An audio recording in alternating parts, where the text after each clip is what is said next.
Chapter 22. Toward early evening, Bear found a secluded spot some paces off the road. There he ordered me to stand against a tree. I hesitated. "Do as I say," he said.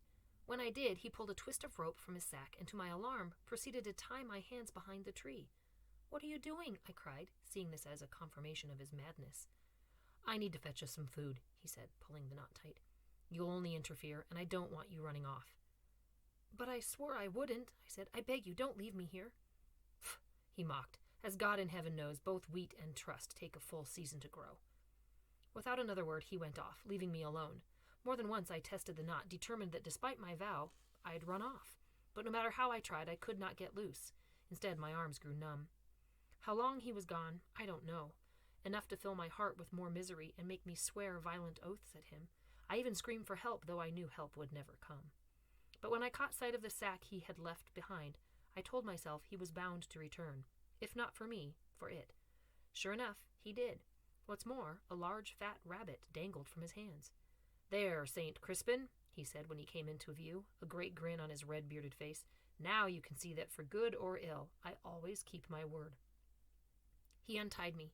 Faint from standing so long, my arms aching from being tied, I immediately sat down. "Do you know the penalty for poaching?" he said, as he worked his dagger skillfully to skin the rabbit. I was so angry I only shook my head. "To feed us, I've put both our lives in jeopardy," he said. "That's the kind of freedom that exists in this kingdom." With flint, steel, and tinder, he made a fire, which he told me to stoke with bits of wood. Then he took up the rabbit, spitted it, and soon had it roasting. "Do you like meat?" he said, seeing me with my mouth agape. "I've only eaten it a few times," I confessed. "A few times?" He laughed uproariously. "Ah, Crispin, the blessed saints were kind when they guided you to me. For my part, I love meat." When he proclaimed the rabbit cooked, he tore it apart and gave me some. As I shoved the bits into my mouth with my hands, I admitted to myself it was the best food I had ever eaten. My resolve to flee abated somewhat. Later, when we had our fill, more meat than I had consumed at one time in my entire life, and the embers of the fire had burned low, Bear told me to lie down on the far side as he wished to speak to me. What madness, I wondered, would he reveal to me now? It had grown dark. The only light was our little fire. A breeze had sprung which caused the flames to dance. Bear's red beard seemed to glitter in the firelight so that his face, despite the dark, was equal to any sun. His bald head gleamed like a moon. Indeed, he was big enough to fill the entire sky. Then he began to speak of his many adventures, his riotous life, the marvels he had seen, the scrapes he had escaped, his fortunes good and bad. Never had I heard such tales. It was a world and life, a way of being, utterly unknown to me. What's more, everything he talked about was stitched with laughter. It was as if life itself were a jest. Except every now and then he'd cry out with an awful anger at what he called the injustices of the world. Then he spoke of his soldiering days, fighting alongside the Black Prince in Gascony and Brittany. "Our master has been fighting in France for so long," I said. "I've never seen him." "What's his name?" "Lord Furnival."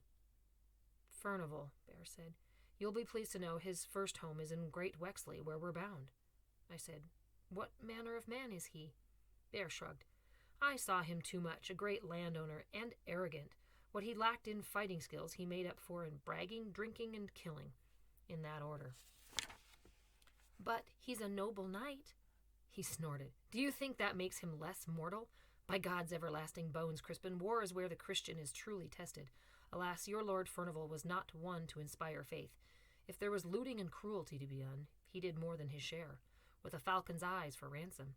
As for those prisoners who would yield nothing," Bear waved his hand dismissively, "doomed.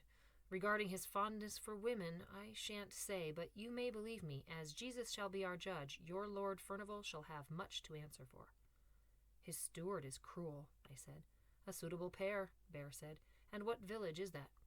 "Stromford," I said, before I could catch myself. When he lapsed into silence, I thought of what Bear said about Lord Furnival. It made me uneasy, thinking it might have been a mistake to reveal my connection and where I had come from. There could be danger if Bear was truly mad, and we were going there. And yet, he seemed to know so much, more than any man I had met. How, I asked myself, would he consider me when he knew more of what I was? The fire smoldered. A breeze blew. A bird whistled into the dark. My uneasiness had just begun to subside when Bear said, "Now, Crispin, it's time I learned the truth of you."